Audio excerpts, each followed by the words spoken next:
In March 2000, two disturbing incidents shocked the world. One was the brutal massacre of 35 Sikh men in Chittisinghpura, Kashmir. The other, just days later, was the killing of 5 men in Pahalgam, initially claimed to be the militants responsible. But both stories raised more questions than answers. Let's start with what happened. On March 20th, 2000, the day President Bill Clinton landed in India, unidentified gunmen wearing Indian Army uniforms entered the Sikh village of Chittisinghpura and opened fire. 35 Sikh men were lined up and shot dead. It was the first time such a targeted massacre had occurred against Sikhs in the Kashmir Valley. Just 5 days later, the Indian Army claimed a major breakthrough. In Pahalgam, 5 men were killed in what was called an encounter. Officials said they were responsible for the Chittisinghpura killings. But when their bodies were handed over to the families, the truth began to unravel.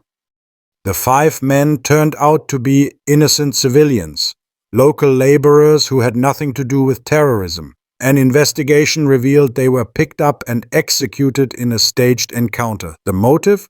Possibly to show a quick response during Clinton's high-profile visit. Besides demonstration that Pakistan was involved, thus creating hatred between Muslims and Sikhs.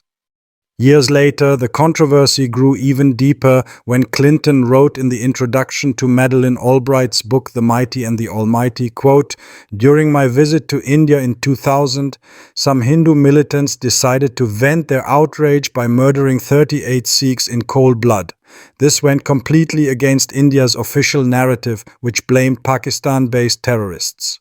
So what really happened in Chittisinghpura and Pahalgam? Was there a darker, more domestic angle to the violence and a cover-up that followed?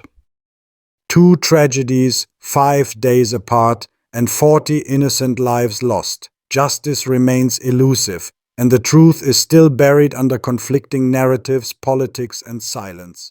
The recent 2025 Pahalgam attack in Jammu and Kashmir bears unsettling similarities to the 2000 Chittisinghpura massacre, both in execution and timing, highlighting a recurring pattern of violence aimed at disrupting regional stability and drawing international attention.